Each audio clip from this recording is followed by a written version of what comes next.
राधे राधे, जय श्री कृष्णा। आप सभी सोनप्रयाग में हैं और ये लंबी लाइन देख रहे हैं जो सीतापुर से ही स्टार्ट हो जाती है।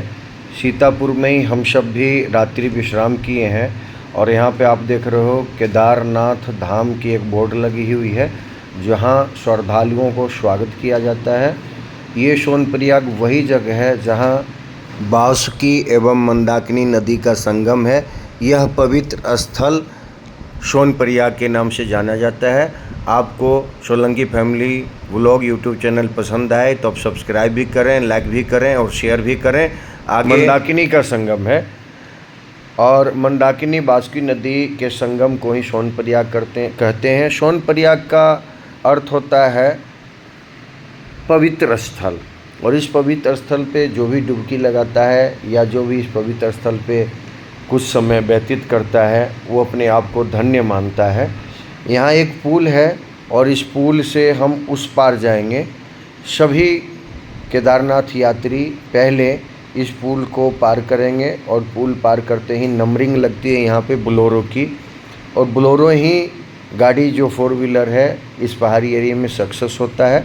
सैकड़ों बोलेरो रोज़ाना लगभग 20 से 25 हज़ार बंदे को ढोकर गौरी कुंड तक ले जाता है, और गौरी कुंड में स्नान करने वाले स्नान भी करते हैं या छींटा लगाकर गौरी माता का दर्शन करके ही केदारनाथ बाबा का दर्शन करने के लिए चढ़ाई करते हैं। वहाँ भी हम आपको पहुँचने के बाद गौरी माता दर्शन कराएंगे।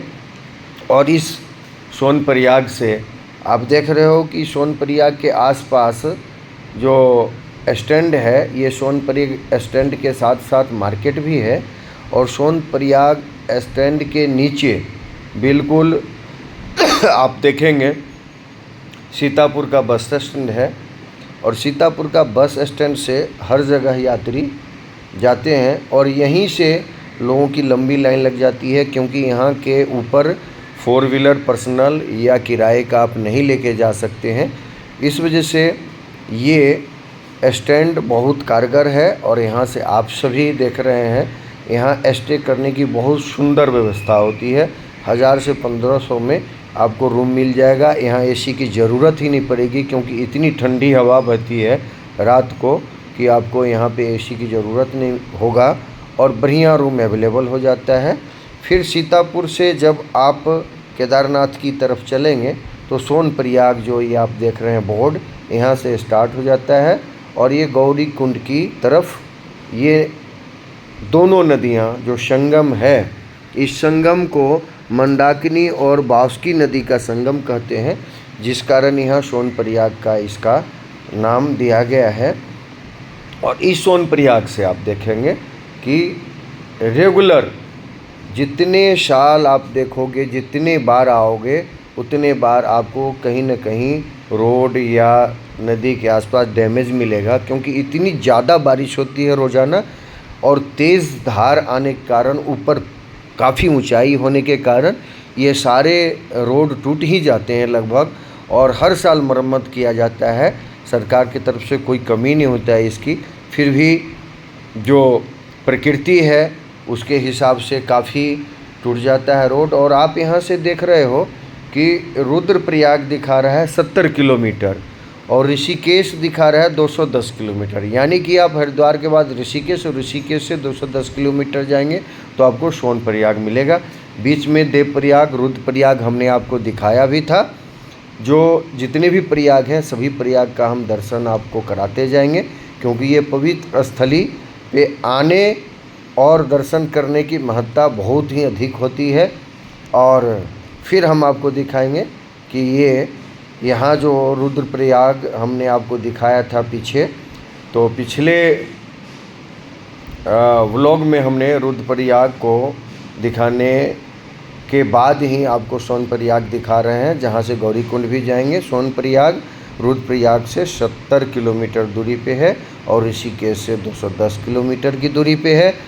अब हम सभी उस पार आ चुके हैं, और जब पुल पार करते हैं तो यहाँ से छोटी सी मार्केट शुरू हो जाता है, जहाँ से आप प्रसाद वगैरह या घर के लिए, रिश्तेदारों के लिए कुछ यहाँ से ख़रीदारी कर सकते हैं। आप यहाँ देख रहे हैं कि मज़दूर लगा हुआ है और काफ़ी नीचे जाकर मज़दूर काफ़ी रिक्सी काम करता है और रिक्स ही ज़िंदगी है। और सभी मज़दूर यहाँ पे अपने काम में रेगुलर लगे होते हैं और काफ़ी प्रयास होता है गवर्नमेंट का कि हर साल यहाँ पे ढंग से मरम्मत कर दिया जाए। फिर भी प्रकृति कुछ न कुछ तेज़ बारिश के कारण टूट फूट हो ही जाता है और प्रकृति किसी के हाथ में भी नहीं है। बारिश बहुत ज़्यादा इस एरिया में होता रहता है क्योंकि यहाँ पे पेड़ पौधे, नदियाँ और साथ में जंगल बहुत ज़्यादा है, हरियाली बहुत ज़्यादा है और इस पेड़ पौधे जितना ज़्यादा होगा बारिश वहाँ उतना ही ज़्यादा होगा। इसलिए कहा जाता है कि ज़्यादा से ज़्यादा पेड़ पौधे लगाया जाए ताकि बारिश की और पानी की कमी ना रहे कहीं पे। अब यहाँ पे लगभग कुछ मिनटों में ही हम लोगों का नंबर लग जाएगा 4 व्हीलर की। इस 4 व्हीलर में 12 जने बिठाते हैं। आप चाहें तो 50 रुपये पर हेड के हिसाब से दे के बैठ सकते हैं या फिर 12 जने की पूरी पेमेंट 600 रुपया दे करके आप रिजर्व भी कर सकते हैं और इस 4 व्हीलर बोलेरो के माध्यम से ही आप गौरीकुंड तक जा सकते हैं। दूसरा कोई ऑप्शन नहीं है। 5 किलोमीटर है ये गौरीकुंड यहाँ से सोनप्रयाग से। आगे सोनप्रयाग से जब गौरीकुंड पहुँचेंगे वहाँ से 22 किलोमीटर माना जाता है मेन केदारनाथ मंदिर। लेकिन केदारनाथ का क्षेत्र आपको लगभग 15 किलोमीटर से ही स्टार्ट हो जाता है। काफ़ी चढ़ाई के बाद जब केदारनाथ पे आप जाएंगे तो काफ़ी ठंड होता है, इसलिए सभी लोग स्वेटर, जर्सी और गर्म शॉल लेकर जाएं। और वहाँ पे हो सकता है ज़्यादा ठंड हो तो आप अपने तरफ से जितना हो सके गर्म कपड़ा लेके जाएं। और ऑक्सीजन की कई बार कमी पड़ जाती है वहाँ पे क्योंकि वहाँ पे ज़्यादा ठंड होने के कारण बारिश होते ही बर्फ़बारी होने लगती है और बर्फ़बारी जब होती है तो हवा रुक सी जाती है और हवा रुकने के बाद ऑक्सीजन की कमी आपको महसूस होगा। ये वही रूट है जो गौरीकुंड की तरफ जा रहा है। तो आप वहाँ ऑक्सीजन की सिलेंडर भी ले जा सकते हैं या आप कम से कम अपने छोटे से रुमाल में कपूर बांध के ले जाए ताकि वहाँ पे आपको ऑक्सीजन की कमी पड़े तो कपूर की खुशबू आपके हृदय गति को, धड़कन को बनाए रखेगा। और आप देख रहे हैं कि यहाँ पे सभी उतर भी रहे हैं और एक साइड से आते हुए बंदे यहाँ उतरते हैं और दूसरे साइड से ये गाड़ियाँ वहाँ पे बिठा के आपको ले जाएगा। कई जगह तो वन वे होता है जहाँ पे घंटों तक भी लाइन लगी रह जाती है आपको उस पार जाने में। ऐसे अगर 5 किलोमीटर कहा जाए पहाड़ी एरिए में तो 20 मिनट का रास्ता है और एक दूसरे को सपोर्ट करते हुए ड्राइवर पूछते हुए आगे कि कोई जाम तो नहीं है, पहले ही सतर्क होकर के अपनी लाइन में गाड़ी को खड़ी कर देते हैं ड्राइवर और फिर आपको सेफ्टी तौर पे धीरे धीरे वहाँ तक लेके जाता है।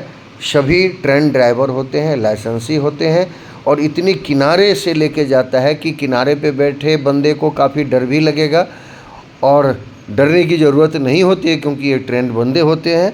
और रोज़ाना यहाँ पे 20 से 25 हज़ार यात्रियों को इस बोलेरो से ही अपना सोनप्रयाग से गौरीकुंड तक पहुँचाया जाता है और सुरक्षित यात्री इस बड़े पहाड़ों के बीच, हरियालियों के बीच से भय के साथ वहाँ गौरी माता का दर्शन करते हैं और फिर वहाँ से भय दूर हो जाता है। उसके बाद आपके पास कोई ऑप्शन नहीं होता है। गौरीकुंड से सिर्फ़ और सिर्फ आपके पास या तो खच्चर घोड़े होंगे बैठने के लिए केदारनाथ तक जाने के लिए या फिर आपको पिट्ठू वाले बंदे मिल जाएंगे। पिट्ठू वाले बंदे खच्चर और घोड़ों से ज़्यादा मेहनत करते हैं, इसलिए ज़्यादा सेफ़ भी है और ज़्यादा पैसे भी लेते हैं। और आप चाहें तो वहाँ से पैदल भी जा सकते हैं। हेलीपैड भी है, हेलीपैड से भी जाने वाले जाते हैं और वहाँ पे लगभग केदारनाथ से 1 किलोमीटर पहले हेलीपैड है, 1.5 किलोमीटर माना जाए। और वहाँ से केदारनाथ दर्शन जो बीमार हैं, बुज़ुर्ग हैं या जिनके पास टाइम नहीं है, जो व्यस्त बंदे हैं, वो हेलीकॉप्टर से भी जाते हैं। और यहाँ एक रेट फिक्स होता है, जैसे बोलेरो की रेट है पर हेड 50 रुपये, वैसे ही खच्चर का 3500 रुपये पर हेड है, घोड़ा हो या खच्चर हो। इसके अलावा पिट्ठू है तो आपको 10,000 पर हेड लेगा। और 4 बंदे से अगर डोली के माध्यम से जाते हैं, ज़्यादा सेफ़ तो है लेकिन वो 18 से 20,000 डिमांड करते हैं। अब आप जितना में वहाँ कर सकते हो, या फिर आप हिम्मत करके रुक के जाएं और केदारनाथ तक आप भोले बाबा का नाम लेते हुए, हर हर महादेव कहते हुए, जय भोले कहते हुए सभी पब्लिक वहाँ तक पहुँचते हैं। और फिर वहाँ पे जाने के बाद आपको लगेगा कि मैं स्वर्ग में आ चुका हूँ। वाकई वहाँ स्वर्ग है और केदारनाथ स्वर्ग ही है। और काफ़ी लोग जानते हैं कि उस ऊंचाई पे अगर भोला बाबा कहीं साधना करने गए होंगे तो वहाँ खास बातें हैं। यहाँ भोला बाबा और माते पार्वती को आप देख रहे हैं।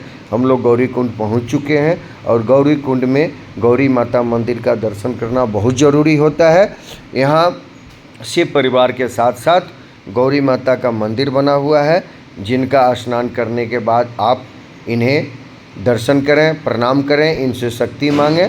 और वाकई इनकी शक्ति है कि आप 22 किलोमीटर एक दिन में आसानी से चढ़ाई कर जाओगे। और बहुत ही उबड़ खाबड़ रास्ता होने के बावजूद शक्ति माता की कृपा होती है और शक्ति के साथ ही शिव का दर्शन होता है। और शिव शक्ति इसलिए इनका नाम भी दिया गया है। माता पार्वती को हम सब प्रणाम करते हैं, हमें भी शक्ति प्रदान करें और केदारनाथ भगवान का अच्छा से दर्शन